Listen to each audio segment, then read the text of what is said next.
너 대체 무슨 짓을 한 거야? 이 여자들 다 어디 있어? 말해. 지은아, 내가 알면 안 되는 것까지 알아버렸네. 당신이 죽였어? 아니면 죽게 만든 거야? 이 짐승 같은 새엑스야. 입 조심해. 내가 지금 어디 있는지 잊었어? 너 미쳤어. 너 진짜 인간이야? 너도 이제 선택할 시간이야, 지은아. 화려한 결혼식, 최고급 다이아몬드, 완벽한 재벌가. 하지만 그 안에 숨겨진 비밀을 알고 있나요? 강씨 가문의 신부들은 하나둘씩 사라졌다. 그리고 마지막으로 집은 불타 사라졌다. 그녀들은 정말 자유로워졌을까? 아니면 아직도 누군가를 기다리고 있는 걸까? 지금부터 강씨 가문의 끔찍한 진실을 공개합니다. 나는 지은 25. 솔직히 말하면 아직도 이게 현실이라는 게 믿기지 않는다. 우리 집은 평범한 중산층이었다. 돈이 많지는 않아도 부족하지도 않았고 어린 시절에는 따뜻한 추억도 많았다.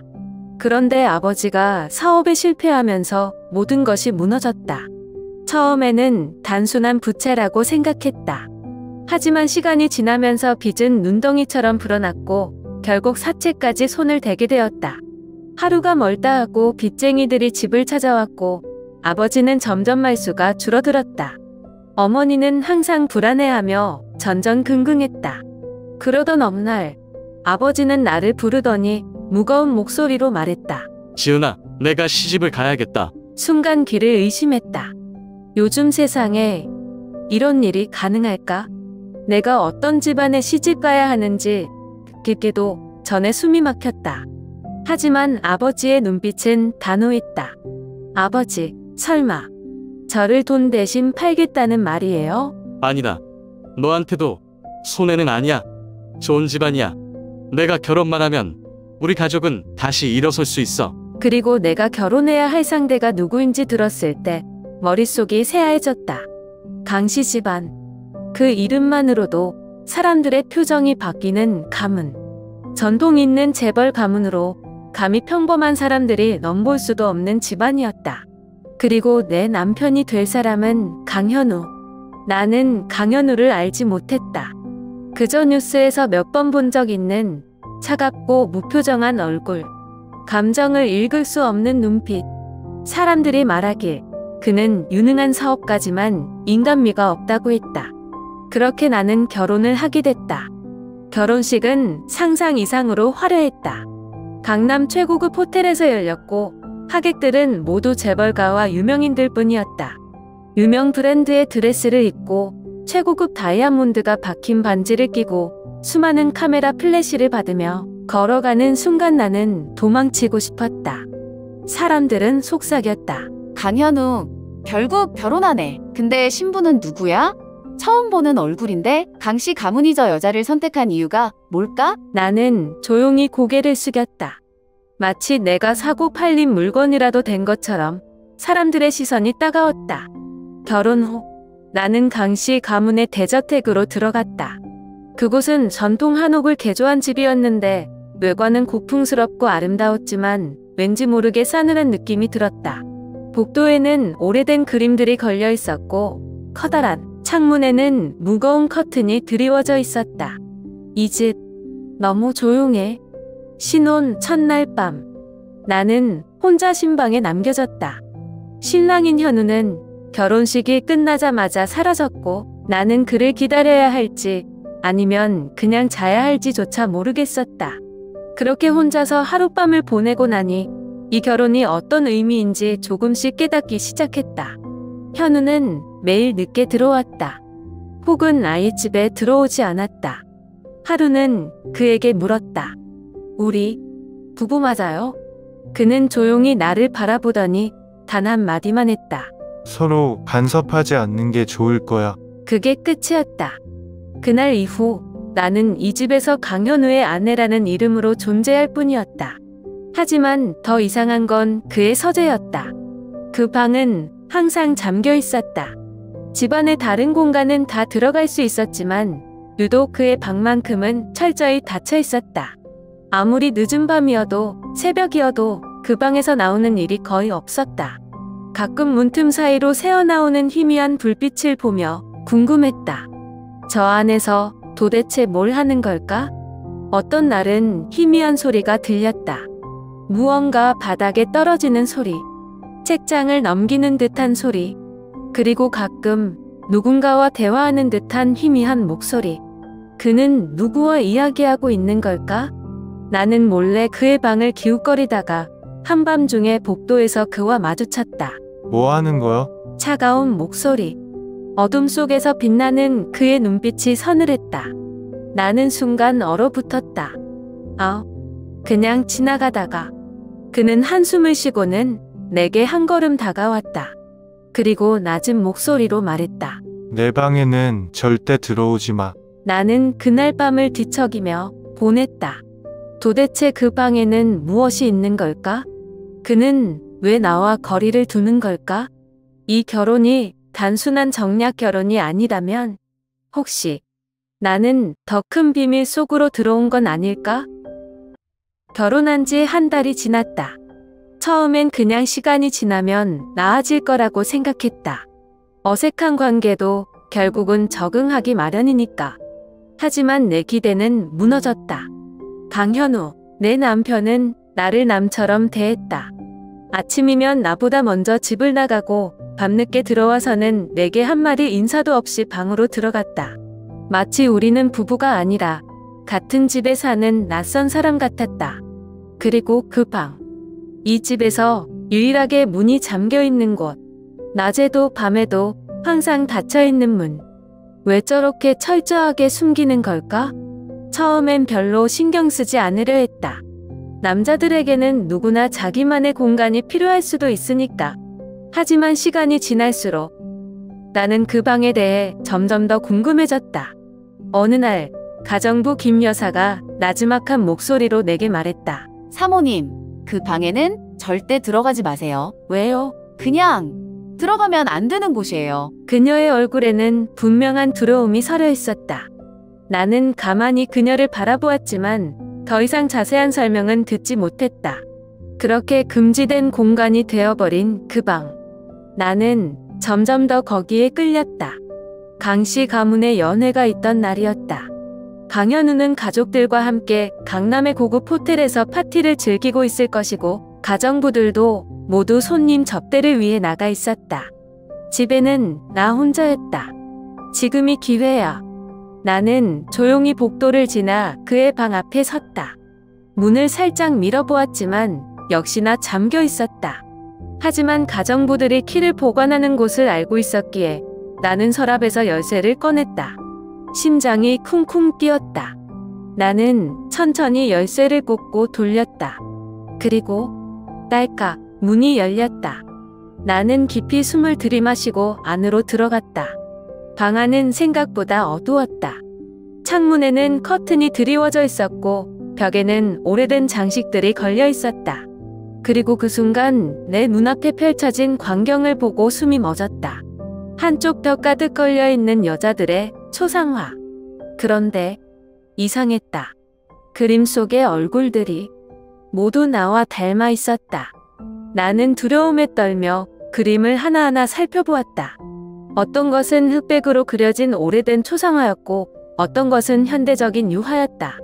그림 속 여자들은 모두 나와 같은 머리색, 같은 눈매를 가지고 있었다. 이게 뭐야?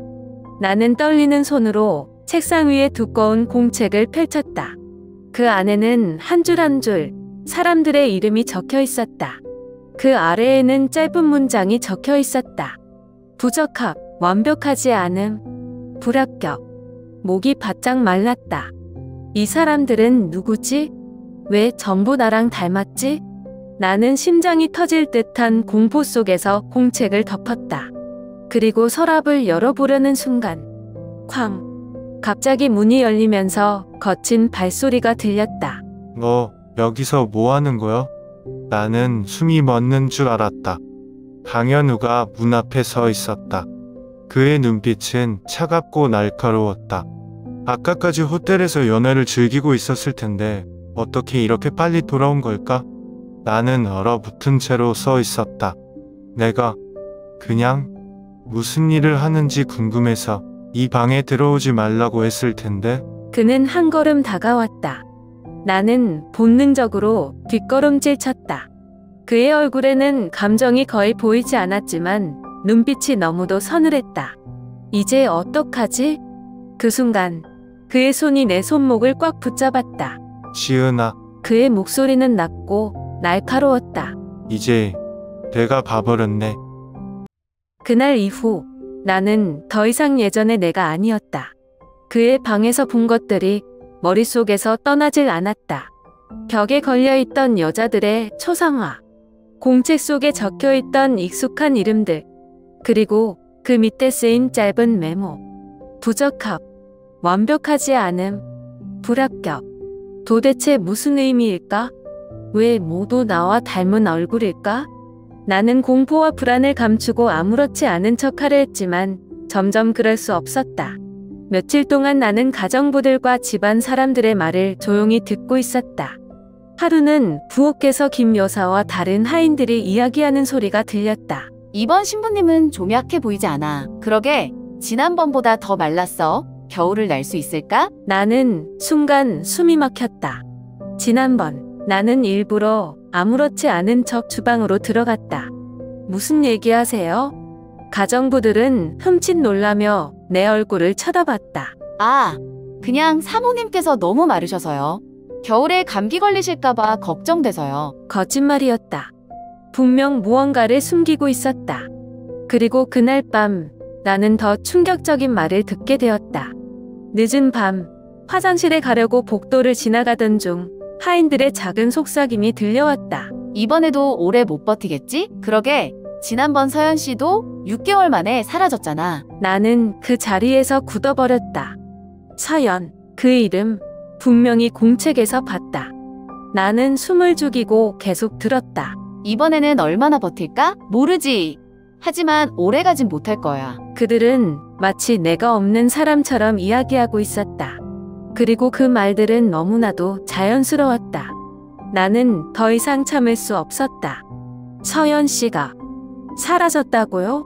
그들은 화들짝 놀라며 내 쪽을 돌아봤다. 아, 사모님, 그게 서연 씨가 누구예요? 하지만 아무도 대답하지 않았다. 나는 뭔가를 알아야만 했다. 나는 다음 날 강현우가 집을 비운 틈을 타 인터넷에서 정보를 찾아보기로 했다. 강현우 결혼. 검색창에 그의 이름과 결혼이라는 단어를 입력하자 몇 가지 오래된 뉴스 기사들이 떴다. 2015년 강씨 가문의 후계자 강현우, 김유진 씨와 결혼. 2017년 강현우, 박서연 씨와 조용한 결혼식. 2019년 강현우, 이소윤 씨와 세 번째 결혼. 이번에는 행복할까? 뭐야? 나는 숨을 삼켰다. 그는 나 이전에도 결혼을 했었다. 하지만 그 여자들은 지금 어디에 있는 걸까? 나는 더 찾아봤다. 그러나 이상하게도 그 이후로는 아무런 정보도 없었다.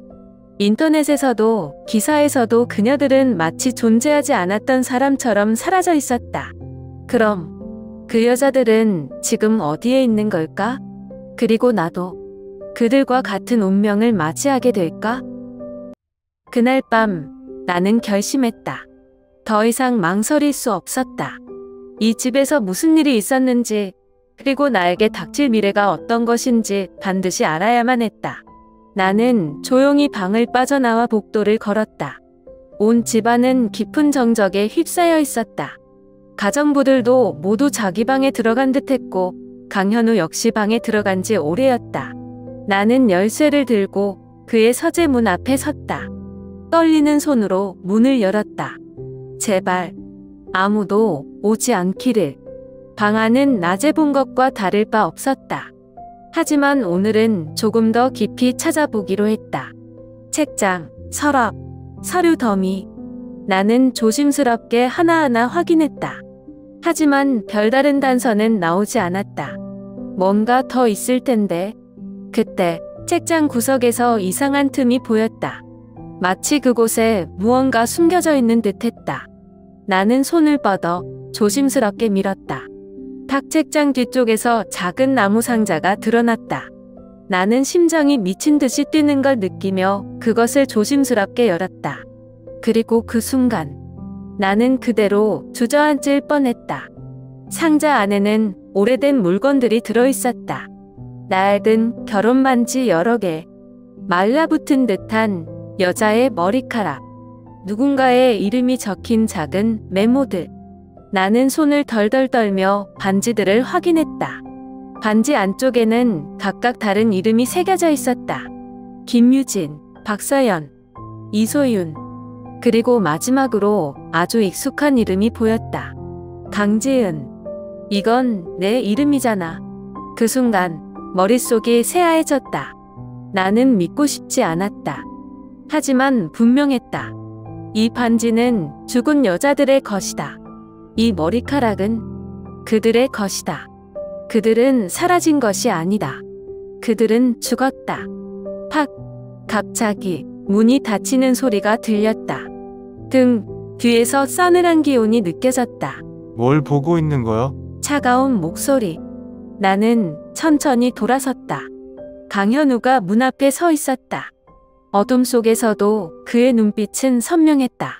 나한테 거짓말할 생각은 하지 마. 그는 천천히 걸어왔다. 나는 본능적으로 상자를 뒤로 감췄다. 하지만 그는 이미 모든 걸 알고 있는 듯했다. 너 이 방에 오지 말라고 했지? 나는 떨리는 목소리로 물었다. 이 여자들 다 어디 있어? 그는 나를 바라보며 천천히 입을 열었다. 더 이상 존재하지 않아. 내가 죽인 거야? 그는 피식 웃었다. 난 손대지 않았어. 하지만 다들 결국 같은 선택을 했지. 선택. 이 짐에서 도망치지 못하면 다른 방법을 찾게 되더라고. 나는 숨이 멎을 것 같았다. 그는 직접 손을 대지 않았다. 하지만 그는 그들이 스스로 목숨을 끊게 만들었다. 그래서 나도 결국. 그는 천천히 걸어와 내 앞에 섰다. 그리고 손을 뻗어 내 머리카락을 쓸어 넘겼다. 넌 다를까 했어. 그 순간 나는 깨달았다. 이 집을 떠나지 않으면 나도 결국 같은 운명을 맞이하게 될 거라는 걸. 나는 결심했다. 여기서 벗어나야 한다. 그날 밤 나는 짐을 챙기고 몰래 집을 빠져나왔다. 하지만 나는 조용히 대문을 열었다. 밖에는 차가운 겨울바람이 불고 있었다. 한 걸음, 두 걸음. 이제 곧 자유다. 그런데 정문 앞에는 검은 차 한 대가 서 있었다. 그리고 그 차의 뒷좌석에서 익숙한 사람이 내리고 있었다. 강현우의 어머니. 그녀는 깊은 한숨을 내쉬며 나를 바라보았다. 지은아, 그녀는 차갑고도 조용한 목소리로 말했다. 나는 내가 다를 줄 알았다. 나는 온몸이 얼어붙었다. 그녀는 모든 걸 알고 있었다. 그리고 나를 기다리고 있었다. 나는 도망치고 싶었다. 아니, 반드시 도망쳐야 했다. 이 집에 더 이상 머문다면 나는 다른 여자들처럼 사라질 것이었다. 하지만 정문 앞에서 나를 기다리고 있던 사랑 강현우의 어머니. 그녀는 조용히 차에서 내려 나를 바라보았다. 지은아, 어디 가려고 하니? 나는 본능적으로 한 걸음 물러섰다. 하지만 곧 주변에서 인기척이 느껴졌다. 양옆에서 두 명의 남자가 다가오고 있었다. 경호원들. 나는 등줄기에 식은땀이 흘렀다. 이렇게 쉽게 나갈 수 있을 거라 생각했니? 그녀는 깊은 한숨을 쉬며 말했다. 그 여자들도 처음엔 다 너처럼 도망치려 했어. 그 말에 온몸이 굳어졌다. 하지만 결국 한 명도 못 나갔지. 나는 이를 악물었다. 전부 당신이 한 짓이에요? 그녀는 씁쓸하게 웃었다. 내가 모르는 게 많구나. 이 가문에서 벗어나는 건 그렇게 쉬운 일이 아니야. 그녀가 고개를 끄덕이자 경호원들이 나에게 다가왔다. 나는 이제 선택해야 했다. 나는 이미 준비하고 있었다. 손 안에는 작은 칼이 쥐어져 있었다. 나는 단 한 번의 기회를 노려 칼을 번쩍 들어 올렸다. 그리고 경호원 중 한 명의 목을 찔렀다. 순간 붉은 피가 밤 공기 속으로 퍼졌다. 그가 쓰러지는 틈을 타 나는 있는 힘껏 달렸다. 잡아. 누군가 외쳤고 발소리가 뒤따랐다. 나는 오직 살아남아야 한다는 생각 하나로 앞만 보고 뛰었다. 눈앞이 흐릿해졌다. 해가 찢어질 것 같았고 다리는 점점 무감각해졌다. 제발, 제발. 그리고 그 순간 나는 바닥으로 고꾸라졌다. 온 세상이 검게 물들었다. 나는 운 좋게 살아남았다. 그리고 이곳 아무도 모르는 작은 바닷가 마을에서 숨어 살고 있었다. 아침이면 바다를 바라보며 조용히 시간을 보내고 밤이면 그날 밤의 기억에 시달렸다. 어떤 날은 문득 이런 생각이 들었다. 그냥 조용히 사라질까? 하지만 나는 알고 있었다. 내가 침묵하는 한 또 다른 여자가 희생될 거라는 걸. 그리고 그 일은 다시 일어났다. 어느 날 나는 마을 가게에서 뉴스를 보게 되었다. 강씨 가문의 후계자 강현우, 새 신부와 결혼. 나는 숨을 삼켰다. 또 다른 여자가 이 집으로 들어간 거야? 그리고 몇 달 후 강현우의 아내, 행방불명. 나는 그 자리에서 얼어붙었다. 그녀도 사라졌다. 나는 더 이상 도망칠 수 없었다. 이제는 끝내야 한다. 나는 다시 서울로 돌아왔다. 그리고 진실을 밝히기로 결심했다. 하지만 문제는 아무도 내 말을 믿어주지 않는다는 것. 나는 경찰서를 찾아갔다. 저 신고하고 싶은 게 있습니다. 경찰은 심드렁한 얼굴로 나를 쳐다봤다. 무슨 일인데요? 강씨 가문. 그 집에서 여자들이 사라지고 있어요. 저도 그 집에서 탈출했어요. 경찰이 비웃듯 말했다. 그런데요. 무슨 증거라도 있습니까? 나는 숨이 턱 막혔다. 증거? 나는 겨우 목숨을 건져 도망쳐 나왔을 뿐이었다. 그 집에 있었던 여자들은 전부 사라졌다. 경찰도 언론도 강씨 가문의 손을 대려 하지 않았다. 나는 속이 뒤집혔다. 사람이 죽었을 수도 있어요. 그런데도 조사도 안 해요. 경찰은 한숨을 쉬며 말했다. 그쪽이 정신적으로 힘든 건 알겠는데 증거 없이 이런 말 하는 거 위험한 거 아시죠? 나는 주먹을 꽉 쥐었다. 결국 나는 아무것도 할 수 없었다. 나는 다시 길거리에 섰다. 모든 것이 그대로였다. 강현우는 여전히 잘 살고 있었다. 강씨 가문은 여전히 강남의 최고 재벌 가문이었다. 그리고 또 다른 여자들은 여전히 사라지고 있었다. 나는 처음으로 깨달았다. 이 싸움은 내가 이길 수 있는 싸움이 아닐지도 모른다는 걸. 하지만 나는 절대 포기하지 않을 것이다. 내가 본 걸, 내가 겪은 걸 절대 잊지 않을 거야. 이제부터 내가 할 일은 단 하나였다. 이 집안의 비밀을 밝힐 수 있는 진짜 증거를 찾는 것. 나는 다시 어둠 속으로 걸어 들어갔다. 그리고 이번에는 반드시 살아남을 것이다. 나는 완전히 벽에 부딪혔다. 어디를 가도 누구에게 말을 해도 아무도 내 말을 믿지 않았다. 경찰도, 언론도, 심지어 내 가족조차도. 너 좀 쉬어야 하는 거 아니야? 내가 착각한 걸 수도 있잖아. 그렇게 큰 재벌가에서 그런 일이 일어날 리가 없지 않겠어? 하지만 나는 내가 본 것을 기억하고 있었다. 죽어간 여자들, 사라진 여자들, 그 집에서 벗어날 수 없었던 나. 그런데 그날 밤 기이한 일이 일어났다. 그날따라 밤 공기가 유난히 무거웠다. 나는 할 일 없이 서울 거리를 걷고 있었다. 이제는 돌아갈 곳도 믿을 사람도 없었다. 그때 지나가던 사람들이 웅성거리는 소리가 들렸다. 야, 뉴스 봤어? 강씨 가문 그 저택 불탔다던데? 헐, 대박. 뭐야, 저주야 뭐야? 나는 그 자리에 멈춰 섰다. 뭐라고? 급히 휴대폰을 꺼내 뉴스를 검색했다. 강씨 가문의 대저택, 원인 불명의 화재로 전소. 강현우, 불 속에서 사망. 시신 발견. 나는 손이 떨렸다. 그 집이 불탔다고? 나는 숨을 몰아쉬며 더 자세한 뉴스를 찾아봤다. 불은 새벽 2시경에 시작되었다. 사람들은 불길이 하늘까지 치솟는 걸 보며 공포에 떨었다고 했다. 하지만 더 이상한 건 불이 난 그 순간에 들렸다는 소리들이었다.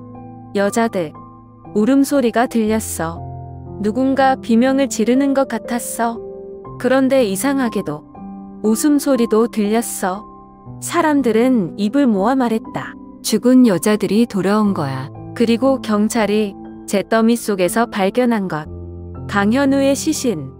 그는 자신의 비밀의 방 안에서 발견되었다. 그 방은 유일하게 불이 거의 닿지 않은 곳이었다. 하지만 벽에 걸려있던 그림들은 전부 타버렸다. 그리고 단 하나, 불 속에서도 멀쩡했던 것. 그 상자. 그 안에는 여전히 낡은 결혼 반지, 말라붙은 여자들의 머리카락. 나는 온몸이 떨려왔다. 이건 단순한 우연이 아니었다. 그런데 한 가지 더 이상한 일이 있었다. 강현우의 어머니가 사라졌다. 경찰이 불길이 진압된 후 그녀를 찾았지만 어디에도 없었다. 도망친 걸까? 아니면 그녀도 결국 저주를 피하지 못한 걸까? 그 사건 이후 사람들은 강씨 가문에 대해 속삭이기 시작했다. 그 집, 원래 저주받은 집 아니었어? 강현우, 결국 죽을 운명이었나 봐. 밤에 그 근처 지나가면 아직도 소리 들린다던데. 나는 어느 날 일부러 그곳에 가보았다. 저택은 흔적도 없이 사라지고 그 자리는 잡초만 무성했다. 하지만 그곳에 서 있는 것만으로도 숨이 막혔다. 그리고 귀에 속삭이는 듯한 소리가 들려왔다. 우린 이제 자유야. 우린 이제. 나는 등골이 서늘해졌다. 그렇다면 정말 그녀들은 해방된 걸까? 아니면 그저 다음 희생자를 기다리고 있는 걸까? 강씨 가문의 끔찍한 비밀은 정말 끝난 걸까요? 죽어간 여자들의 영혼은 정말 편히 쉬고 있을까요? 아니면 그들은 여전히 누군가를 기다리고 있을까요? 이제는 아무도 그 집을 기억하지 않습니다. 하지만 언젠가 또 다른 신부가 나타난다면 다음 이야기가 궁금하지 않나요?